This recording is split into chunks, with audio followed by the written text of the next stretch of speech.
കൂട്ടുകാരെ എല്ലാവർക്കും എൻ്റെ യൂട്യൂബ് ചാനലിലേക്ക് വീണ്ടും സ്വാഗതം. ചാനൽ സബ്സ്ക്രൈബ് ചെയ്തിട്ടില്ല എന്നുണ്ടെങ്കിൽ നിങ്ങൾ ചാനൽ സബ്സ്ക്രൈബ് ചെയ്തിട്ട് ഈ വീഡിയോ കാണും. ഇന്ന് ഞാൻ നിങ്ങളുടെ മുൻപിൽ വെളിപ്പെടുത്താനായിട്ട് പോകുന്നത് വേറൊന്നുമല്ല, അനുനാഗി കേട്ടിട്ടുണ്ടല്ലോ, അതിനെക്കുറിച്ചിട്ടാണ് ഞാൻ നിങ്ങളോട് ഇന്ന് പരാമർശിക്കാൻ പോകുന്നത്. അപ്പോൾ വീഡിയോ എല്ലാവരും ലൈക്ക് ചെയ്തിട്ട് മാത്രം കാണാനായിട്ട് ശ്രദ്ധിക്കുക.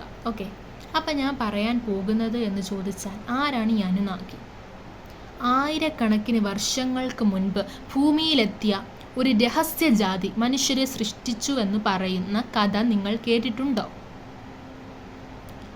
മെസപ്പൊട്ടേമിയൻ പുരാണങ്ങളിൽ പ്രത്യക്ഷപ്പെടുന്ന തരത്തിലുള്ള അനുനാഗി എന്ന ദേവന്മാരെ കുറിച്ചുള്ള ഈ കഥ ഇന്ന് ലോകത്തിലെ ഏറ്റവും വിവാദപരമായ ഗൂഢാലോചനയാണെന്ന് സിദ്ധാന്തരങ്ങളിൽ ഒന്നാണ് ഇതെന്നും പറയപ്പെടുന്നു. ഇതിൽ എത്രത്തോളം സത്യമുണ്ട് നമുക്ക് പരിശോധിക്കാം.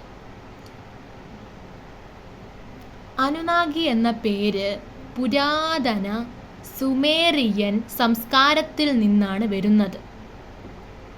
മനസ്സിലായോ?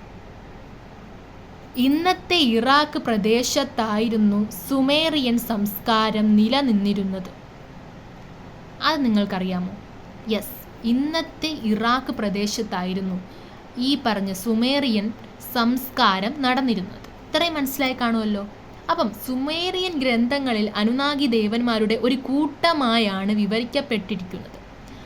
അവർ ആകാശദേവനായ അനുവിൻ്റെ, അനു എന്ന് പറയുമ്പോൾ തന്നെ നമുക്ക് മനസ്സിലാക്കാനായിട്ട് പറ്റും, സന്തതികളാണെന്ന് പുരാതനങ്ങൾ പറയപ്പെടുന്നു. ആ കാലഘട്ടത്തിലെ ജനങ്ങൾ ഇവരെ ശക്തരായ ദൈവങ്ങളിൽ ആരാധിച്ചിരുന്നു. ഇതുപോലെയുള്ള ദൈവങ്ങളായിട്ട് ഈ പറയുന്ന ഈ നിബുരു എന്ന് പറയുന്ന ഈ ഒരു പ്രദേശത്തിൽ നിന്നും വന്നതാണ് ഈ അനുനാഗി എന്ന് പറയപ്പെടുന്നു. അപ്പോൾ ഇത് എന്ന് പറഞ്ഞു കഴിഞ്ഞാൽ ഏലിയൻസുമായിട്ട് ഏകദേശം ഒരു സാമ്യം വഹിക്കുന്ന ഒന്നാണ്. പിന്നെ അന്യഗ്രഹ ജീവികളുടെ കഥ എവിടെ നിന്ന് വരുന്നു എന്നായിരിക്കും നിങ്ങൾക്ക് ഡൗട്ട്. 1970കളിൽ എഴുത്തുകാരനായ സിജാറിയ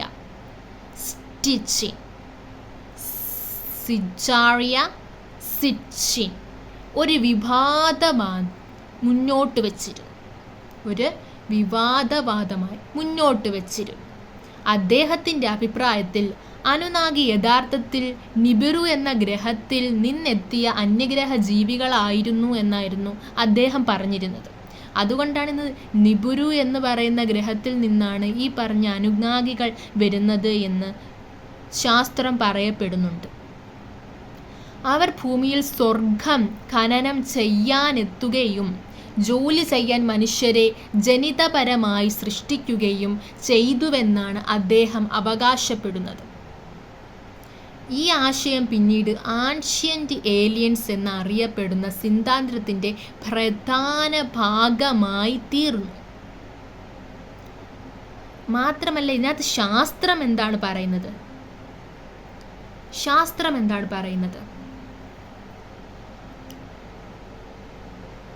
എന്നാൽ പുരാതന വസ്തു ഗവേഷകരും ഭാഷാശാസ്ത്രജ്ഞരും ഈ വാദങ്ങളെ അംഗീകരിച്ചിരുന്നില്ല.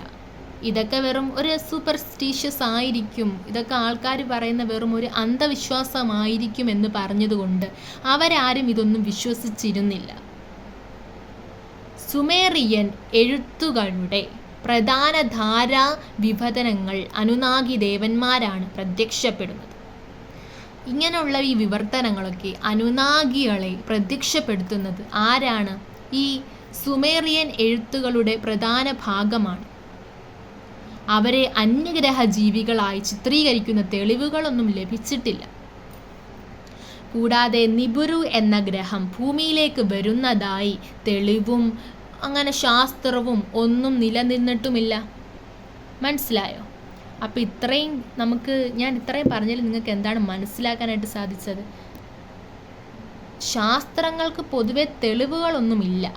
പക്ഷേ ഇത് ശാസ്ത്രം തെളിവില്ലെങ്കിലും ഈ പറയുന്ന കാര്യങ്ങളിൽ നിങ്ങൾക്ക് എന്താണ് അഭിപ്രായം തോന്നുന്നത്? ഇതൊക്കെ